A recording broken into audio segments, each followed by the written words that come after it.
right, everyone, welcome back to another day of summer school.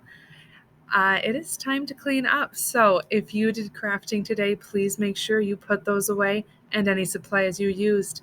Any mess you left, please make sure you clean that up. If you chose to read a book today, make sure you put that away before you come join us. Find a spot to sit, and we begin our story.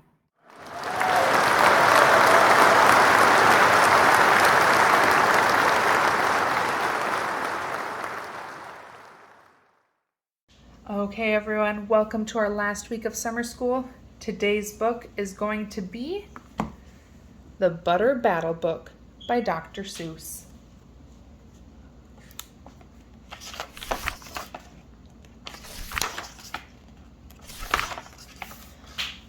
On the last day of summer, 10 hours before fall, my grandfather took me out to the wall. For a while he stood silent, then finally he said, with a very sad shake of his very old head, "As you know, on this side of the wall we are Yooks. On the far other side of this wall live the Zooks." Then my grandfather said, "It's high time that you knew of the terribly horrible thing that Zooks do. In every Zook house and in every Zook town, every Zook eats his bread with the butter side down. But we Yooks, as you know, when we breakfast or sup, spread our bread," Grandpa said, "with the butter side up. That's the right, honest way," Grandpa gritted with his teeth. "So you can't trust a Zook who spreads bread underneath. Every Zook must be watched. He has kinks in his soul. That's why, as a youth, I made watching my goal. Watching Zooks for the Zook watching border patrol. Yooks are not Zooks. Keep your butter side up." In those days, of course, the wall wasn't so high, and I could look any Zook square in the eye. If he dared to come close, I could give him a twitch with my tough, tufted, prickly snickberry switch. For a while that worked fine. All the Zooks stayed away, and our country was safe. Then one terrible day, a very rude Zook by the name of Van Itch snuck up and slingshotted my snickberry switch.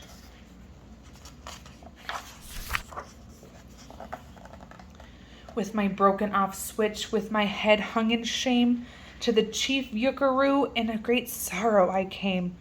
But our leader just smiled. He said, "You're not to blame, and those Zooks will be sorry they started this game.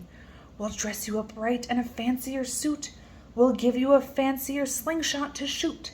And he ordered the boys in the back room to figure how to build me up some sort of triple sling jigger.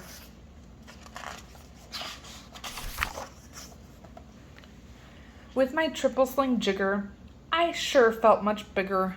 I marched to the wall with great vim and great vigor, right up to Van Itch with my hand on the trigger. "I'll have no more nonsense," I said with a frown, "from Zooks who eat bread with the butter side down."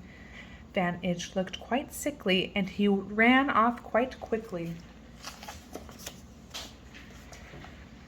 I'm unhappy to say he came back the next day in a spiffy new suit with a big new machine, and he snarled as he said, looking frightfully mean, "You may fling those hard rocks with your triple sling jigger, but I also now have my hand on a trigger. My wonderful weapon, the jigger rock snatch'em.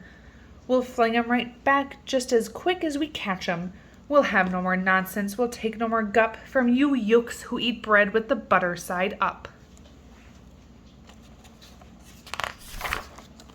"I have failed, sir," I sobbed as I made my report to the chief Yukaroo in the headquarters fort. He just laughed. "You've done nothing at all of the sort. Our slingshots have failed." That was old-fashioned stuff. Slingshots, dear boy, are not modern enough. All we need is some newfangled kind of a gun. My boys in the back room have already begun to think up a walloping with zinger one. My bright boys are thinking they're on the right track. They'll think one up quick and we'll send you right back. They thought up a great one. They certainly did. They thought up a gun called the Kickapoo Kid, which they loaded with powerful poo-a-doo powder and ants' eggs and bees' legs and fried dried clam chowder. And they carefully trained a real smart dog named Daniel to serve as our country's first gun-toting spaniel. Then Daniel, the Kickapoo spaniel, and I marched back toward the wall with our heads held up high, while everyone cheered and their cheers filled the sky. Fight! Fight for the butter side up! Do or die! Well, we didn't do, and we didn't quite die, but we sure did get worsted, poor Daniel and I. Van Itch was there too, and he said the old pig, the boys in my back room invented this rig, called the 8-nozzled elephant-toted boom blitz. It shoots high explosive sour cherry stone pits, and it will put your dumb Kickapoo Kid on the fritz. Poor Daniel and I were scared out of our wits. Once more by Van Itch I was bested and beat. Once again I limped home from the wall in defeat. I dragged and I sagged, and my spirits were low as I thought they could ever go, when I heard a boom-ba and a diddle-dee-dill, and our butter-up band marched up over the hill. The chief Yukaroo had sent them to meet me, along with the right-side-up song-girls to greet me. They sang, "Oh, be faithful, believe in thy butter," and they lifted my spirits right out of the gutter. "My boys," smiled the chief Yukaroo, "we've just voted to make you a general. You've been promoted. Your pretty new uniform's ready. Get in it. The big war is coming. You're going to begin it. And what's more, this time you are certain to win it. My boys in the back room have finally found how. Just wait till you see what they've puttered up now. And their great new machine, you'll fly over that wall and clobber those butter down Zooks one and all." Those boys in the back room sure knew how to putter. They made me a thing called the Utterly Sputter, and I jumped aboard with my heart all aflutter and steered toward the land of the upside-down butter. This machine was so modern, so frightfully new, no one knew quite exactly just what it could do. But it had several faucets that sprinkled blue goo, which somehow would sprinkle the Zooks as I flew, and gum up that upside-down butter they chew. I was racing pell-mell when I heard a voice yell, "If you sprinkle us Zooks, you'll get sprinkled as well." Van Itch had a sputter exactly like mine, and he yelled, "My blue Gooer is working just fine, and I'm here to say that if Yooks can goo Zooks, you'd better forget it, 'cause Zooks can goo Yooks."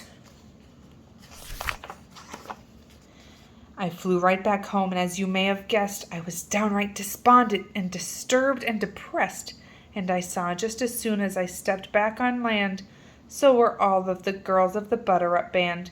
The chief drum majorette, Ms. Yuki and Sue, said, "That was a pretty sour flight that you flew, and the chief Yukaroo has been looking for you." I raced to his office. The place was a sight. "Have no fear," said the chief. "Everything is all right. My bright backroom boys have been brighter than bright. They've thought of a gadget that's newer than new. It is filled with mysterious mookalaka-moo, and can blow all those Zooks clear to Salamagoo. They've invented the bitsy big boy boomaroo. You just run to the wall like a nice little man. Drop this bomb on the Zooks just as fast as you can. I have ordered all Yooks to stay safe underground while the bitsy big boy boomaroo is around."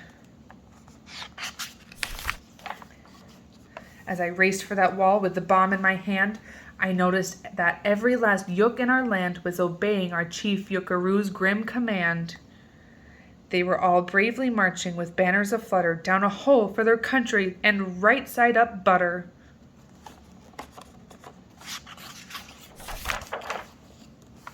That's when Grandfather found me. He grabbed me. He said, "You should be down that hole, and you're up here instead. But perhaps this is all for the better somehow.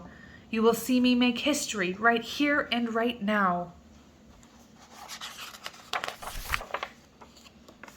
Grandpa leapt up that wall with a lopulous leap, and he cleared his hoarse throat with a bopulous beep. He screamed, "Here's the end of that terrible town full of Zooks who eat bread with the butter side down." And at that very instant we heard a clop clop, of feet on the wall, and old Van Itch clopped up. The boys in his back room had made him one too, and his fist was another big boy boomeroo. "I'll blow you," he yelled, "into pork and wee beans. I'll butter side up you into small smithereens." "Grandpa," I shouted, "be careful, oh gee! Who's going to drop it? Will you, or will he?" "Be patient," said Grandpa. "We'll see. We will see." The end.